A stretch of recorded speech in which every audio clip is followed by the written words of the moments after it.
Go Huskies. Thank you, Mr. Speaker. Allow me to introduce James Arana.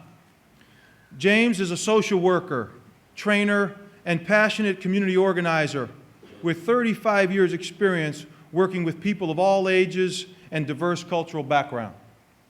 As co-founder and associate director of Men's Resource International, James supports the development of men's initiatives to reduce gender-based violence and promote a healthy, compassionate, and responsible model of masculinity. Through MRI, James has worked with organizations such as CARE International, the International Rescue Committee, the YMCA and the Women's Peacemakers Program in Zambia, Nigeria, Liberia, Rwanda, Cote d'Ivory, and Niger. As director of the Dragon's Den School of Martial Arts and a 4th degree black belt, James has been mentoring youth and adults through the martial arts. Please join me in welcoming James Arana.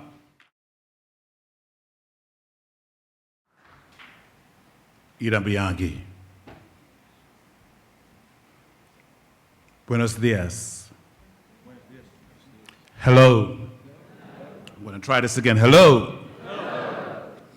I want to say, as I look around this room, how honored I am to be here with you today in the United States of America.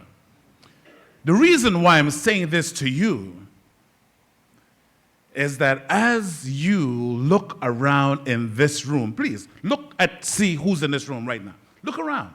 Turn your heads. Don't be afraid. One of the challenges with men around the world is that they have a hard time looking into each other's eyes without feeling defensive. I'm excited to be here, and I'm challenged at the same time. I'll tell you why I'm excited. I'm excited because as I see the number of men and women who are in here who have taken on the charge to make sure that men and boys does not continue the legacy of disconnection from themselves. You, by taking this stand, by being here today, are saying that you and we will train boys to be connected to themselves and not disconnected.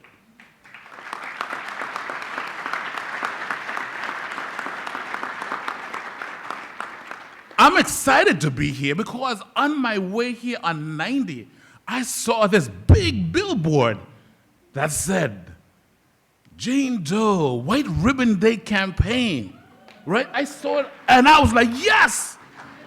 And let me tell you why again I'm excited. Because this movement, it is a worldwide movement. I have worked, English is my third language, and I'm trying to get it right. I've worked in small villages for years, for maybe about 3 or 4 years in different villages that I work in. And I get to see men who are 65 years old who have decided that they will engage with their family and communities differently. 65-year-old men who never realized that they can be connected with themselves emotionally, that they could be connected with their children emotionally, that they can be connected with their wives emotionally. And when I'm in the United States, in Springfield, in New York City, Albuquerque, New Mexico, and I see men who were trained to be disconnected, to not have feelings, to not show emotions, and the consequences on our spirit, the consequences on our soul, the consequences on our community. I say I'm excited to be here.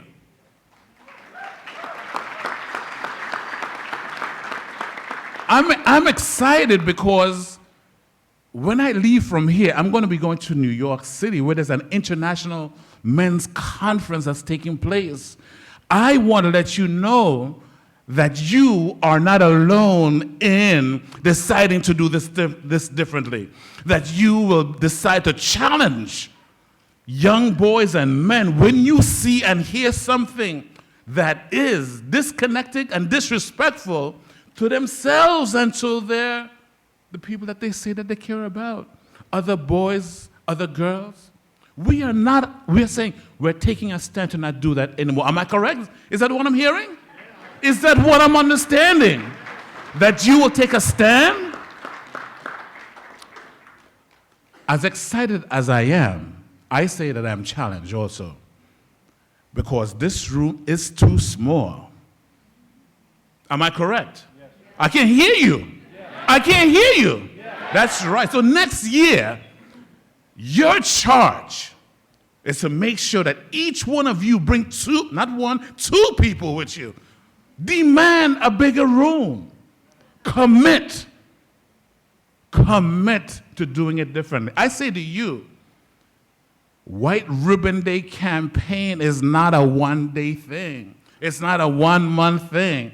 This is an everyday issue. Am I correct?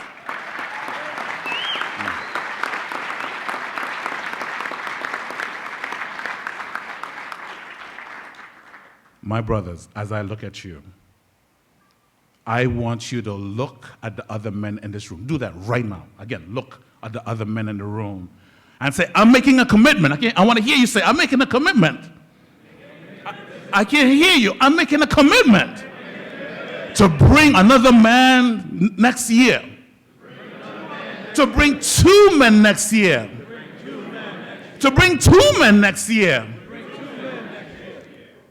For me, I'm excited that you and I will continue to do this work, because the challenge of not having enough men in here should not continue. Am I correct? Yes. Our hearing stories from our young girls, our sisters, our cousins, our nieces should not continue. We, as men and boys, have to be a part of the solution. I am part of the solution. I want to hear you say it. That's weak. I am part of the solution. I am part of the solution. Thank you. I will take you with me as I travel to small villages all over the world to let them know that men and women in the United States are joining us on this journey. And I look forward to seeing you again and again and again. Enjoy.